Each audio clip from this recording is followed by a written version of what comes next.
when a free will awareness unit, which is part of that individuated unit of consciousness that we are part of the one consciousness, as many theories know, that free will awareness unit logs on to the fetus. Can an avatar function without that free will awareness unit operating it? A consciousness needs to log on, but that fetus is viable until it does log on. Is that right? The answer to that is no. A person must have a piece of consciousness that is playing that person, an avatar. The avatar isn't really a being. The avatar doesn't really exist. The avatar is computed in a computer. It's a bunch of math, it's drawings, it's pretty colors drawn out on a paper. It's not a being. So the avatar doesn't actually exist. Okay, when you play The Sims, those Sims characters don't actually exist someplace. There's not a little Sims world where little men and women walk around and do the things that Sims characters do. They're just simulations. Virtual reality. The virtual reality is a place where free will awareness units can make choices. So if there's no free will awareness unit, then the avatar is not animated. If you don't play your Sims character, if you have a Sims character and you don't tell your Sims character what to do, what does your Sims character do? It just stands still and doesn't do anything. It can't make a choice. It's pretty colors on a page. Well, it's the same here. Your physical body's just pretty colors on a page. You don't really exist. You see, not in a fundamental way. You exist only in a virtual way. So, can we say then, if that fetus that's developing and the consciousness has not, the piece of consciousness has not logged on yet, that fetus doesn't exist as a being yet until a consciousness logs on? And if Yeah. it was in trouble, if there was something that was not viable about the fetus that was developing, that consciousness wouldn't be logged on. Is that correct? Well, it depends on how the timing goes. So let's say you have a fetus, and that fetus is very, very young. It's just the thing that really looks like a little chicken or a lizard at that point. You know what I mean? The little head down and the tail and that kind of stuff. All right, there's not much cognition there. There's no choices at that level. The fetus is just, let's say, weeks old or a month old, but it's not really experiencing anything. The nerve endings haven't created it. It doesn't have experience. Okay, now that's virtual experience.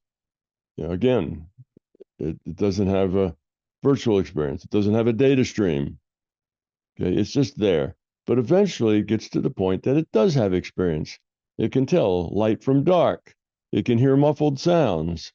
It can feel pushes, and it can tell when mom jumps up and down. It feels those motions. So then its senses are triggered. And as soon as its senses are triggered, then if there is a free will awareness unit, that free will awareness unit is aware of those senses being triggered. Now, when does that free will awareness unit attach? Well, it could attach just as soon as there's sense data for it to experience, because it wants to get in and just start experiencing as soon as there are experiences to be experienced. Or it may not. That fetus may develop and grow even up to the point of birth before the free will awareness unit connects to it and now makes all of its choices. Because up to that time, almost all of its choices were pretty much instinct choices. It wasn't doing a lot of thinking. It wasn't saying, now I think I'll kick mom in the ribs just for fun. It just kicks because it's testing out muscles. It's seeing, I got a leg. Look, I can shoot that leg out. And that happens to kick mom. And maybe then he gets that reaction from mom, so he kicks her again. Now there's an interaction going on between the baby and the mom. So, as long as there's something that it can actually make choices about, then it's probably going to be there to make those choices.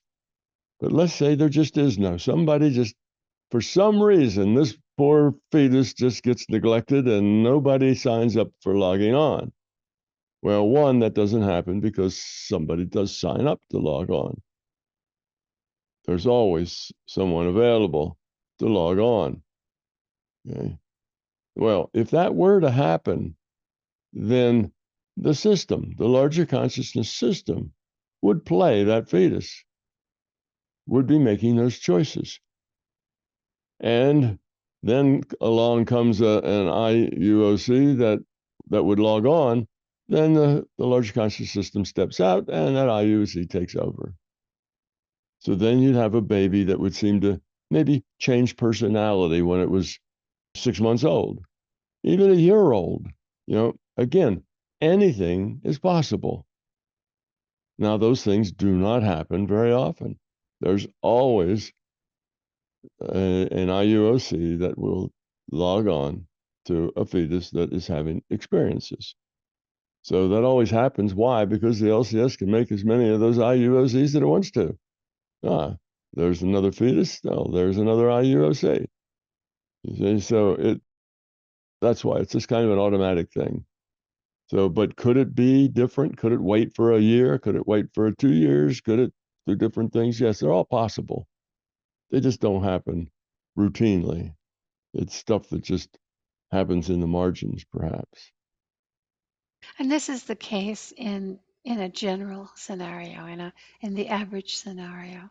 But there are also cases of very almost scripted or missions that this free will awareness unit from the IUOC logs on to with a specific purpose. Sometimes they just jump in, have an experience, and pop out, and jump back in again and have an experience and pop out, just because they don't know what they need to do. I mean, they're just starting, they're just beginning to gather experience. And any experience is good experience. It's not any specific experience is not particularly helpful. They just need experience.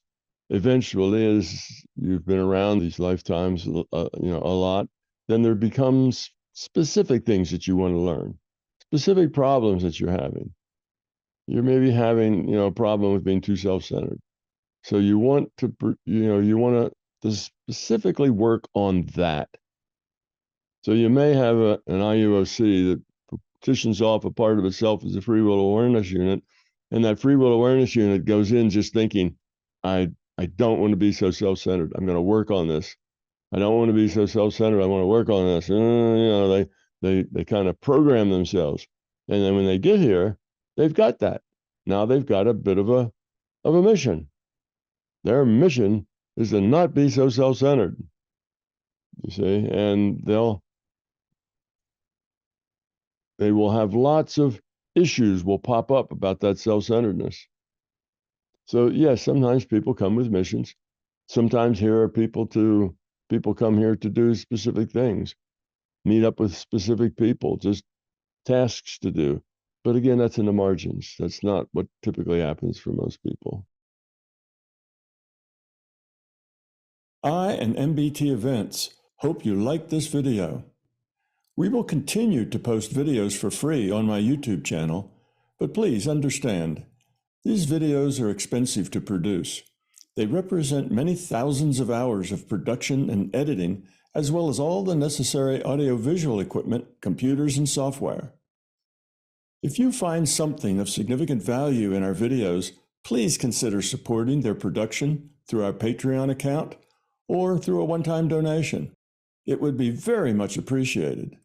The links are in the description below. Thank you.